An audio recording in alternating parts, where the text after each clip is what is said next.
करिए, हमारी जनरेशन तक खराब हो जाएगी आगे। आप हमारा विश्वास करो, हमारे बच्चे रुल जाएंगे, हमारे बच्चे रुल जाएंगे मोदी जी। इधर इंडिया वो हमारे पीछे पड़ा है, इधर से सुपरटेक ने हमारा खून पी रखा है। आपसे बड़ी हाथ जोड़कर मिलती है मोदी जी, ये थोड़ा हमारा कल्याण कर दो। रेरा के आने के बाद भी रेरा भी किसी की सुनवाई नहीं हो रही और बिल्डर तो मनमानी कर ही रहा है, डिपार्टमेंट पूरा मिला हुआ है। हर 12 साल हो गए हैं, आज तक मुझको फ्लैट अवार्ड हुआ है। गली गली में शोर है, गली गली में शोर है, गली गली में शोर है, गली गली में शोर है, गली गली में शोर है, गली गली में शोर है,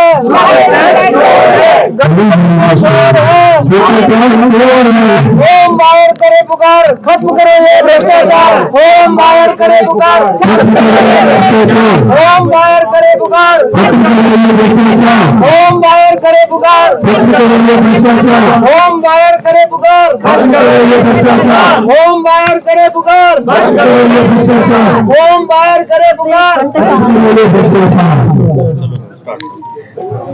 नमस्कार दोस्तों, मैं गामी स्वागत करती हूँ आपका अपने चैनल में। दिल्ली के जंतर मंतर पर हम आपको लेकर आ चुके हैं। हमारे साथ में अपकमिंग बायर्स एसोसिएशन के कुछ लोग यहाँ पर मौजूद हैं, जिन्होंने जो लगातार जो है बिल्डर्स हाई हाई के नारे लगा रहे हैं, तो कोई YIDA रेरा हाई हाई के नारे लगा रहे हैं।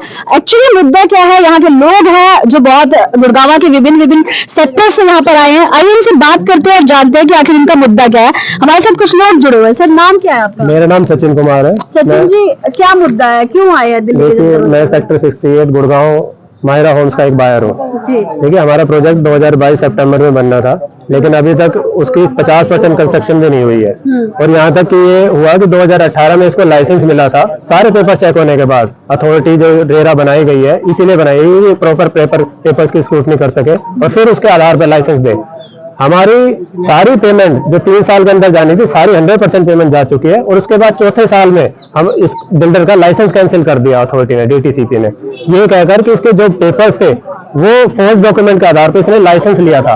ये कमाल की बात हो गई कि 2 या 3 महीने इनको लगते हैं सारे लाइसेंसेस देने में बिल्डर को, तब उन्होंने चेक नहीं किया। लेकिन जब हमारी 100% पेमेंट चली गई तब उन्हें याद आया। तो क्या है, सरासर इसमें मिलीभगत है अथॉरिटीज की, बिल्डर्स की और नेताओं को बड़ा सारा नेक्सस है जी। आपको क्या लगता है, जो बिल्डर्स है उसने आपके साथ धोखा किया है या जो अथॉरिटी है और बिल्डर्स की सांठगांठ से हो रहा है? सभी ने धोखा नहीं किया सर। मैम, हमें क्या करा, इन सब लोगों ने जमूरा बना दिया। जमूरा आप समझते हैं, जो मदारी जो कहते हैं कि नाच जमूरे नाच, वो वाला जमूरा बना दिया जी हमें।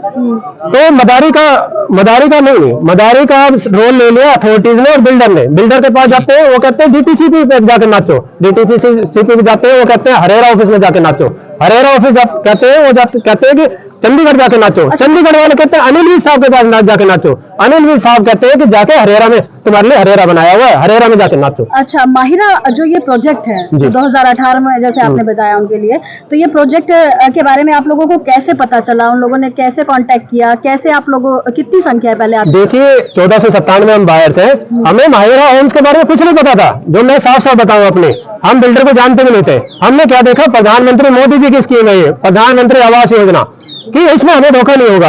हमारे कई सारे बायर्स हैं जो सुपरटेक से भी आए हुए हैं, उनको क्या था कि उस टाइम में रेरा नहीं बना था, 2010 के 2009 की बात है इनकी।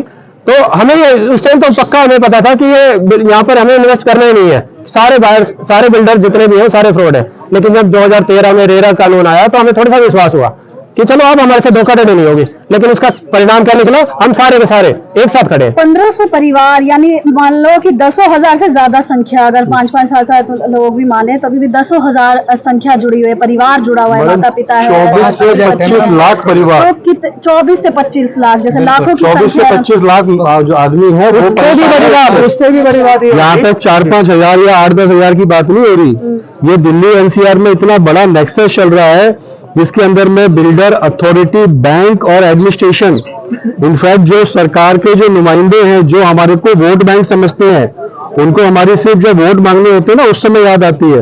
उसके बाद हमारे को किसी पत्र का, किसी ट्वीट का जवाब भी नहीं देते। और अभी 2024 में इलेक्शन आने हैं। अब आप देख लीजिए, 3 महीने के बाद ये हर घर में जाके हाथ जोड़ के वोट मांगेंगे। और हमें फिर झूठे वादे देंगे कि हाँ जी हम अगली सरकार आने तक आपके ये काम करवा देंगे। लेकिन इस बार हम ये समझ गए हैं कि सरकारों ने कुछ नहीं करना। 24 के इलेक्शन में इनको मैक्सिमम वोटिंग जो दिखेगी ना, वो नोटा की दिखेगी। इनफैक्ट जो होम बायर है, जो मैं 25 लाख बायर्स की बात कर रहा हूँ, उनके तो नोटा जाएंगे ही जाएंगे। सरकार को इतने साल हो गए, इनको नहीं दिखाई दे रहा कि ये भी हमारे वोटर हैं, ये भी इस देश की जनता है। सर लिखित शिकायत की आपने इस मुद्दे मैडम, हमने पीएम, सीएम, डीसीपी, एसएसपी, आपके होम मिनिस्ट्री, गृह क्या उसको क्या बोलते हैं अपन, होम मिनिस्ट्री, अर्बन डेवलपमेंट, सब में चिट्ठियां लिखी हैं। किसी से कहीं कोई रिप्लाई नहीं आया, ना कहीं से कोई कॉल आया। फोन करते हैं तो हमें जवाब मिलता है कि जी आपको मीटिंग का टाइम नहीं मिल सकता। रिसीविंग है आपके पास? सारी रिसीविंग से पूरी फाइल है हमारे पास। पैसे आप अब तक महिरा जो प्रोजेक्ट? मैडम, हम अप कंट्री से हैं। अप कंट्री सुपरटेक का प्रोजेक्ट है। यहाँ पे अप कंट्री से भी है, इको विलेज से भी है। अगर हम सुपरटेक के प्रोजेक्ट्स को मिला लें तो लगभग हम वहाँ पे जो यूनिट्स की बात करते हैं वो मोर देन 25,000 यूनिट है। मेरे अपने प्रोजेक्ट में जो मैं अप कंट्री की बात कर रहा हूँ 5800 यूनिट है। तो आप लगा सकते हो कितना बड़ा नेक्सस है। बिल्डर 100% पैसा ले चुका है, किसी से 95 ले लिया। इनफैक्ट मेरे से तो उसने 125% पैसा लिया, क्योंकि वो इंटरेस्ट भी ले चुका, एडिशनल चार्जेस भी ले चुका। और अब अथॉरिटी को वो पैसे नहीं दे रहा। अथॉरिटी क्या कर रही है, हमारे ऊपर में पेनल्टी लगा रही है, डिमांड्स निकाल रही है, बिल्डर हमारे पास कर रहा है। अब बिल्डर कह रहा है कि जी मैं तो इंसॉल्वेंट हो गया हूं, मेरे पास पैसे नहीं है। अब मैं जिसने 150 गज का प्लॉट लिया है वो 15 लाख रुपए और जमा करे। मतलब मैंने 2010 में 25 लाख रुपए पे किए और आज मुझे 15 लाख रुपए और देने हैं, तब वो मेरी रजिस्ट्री करेगा। अगर अथॉरिटी में अपने समय पे पैसे नहीं ले पाए तो ये अथॉरिटी की नाकामी है, मेरे ऊपर क्यों डाल रहा है? हम बायर्स का क्या रोल है कि जो हमारे ऊपर में पेनल्टी ट्रांसफर हो रही है? बिल्डर ने नहीं काम किया, बिल्डर की आप प्रॉपर्टी कैंसिल कर दे।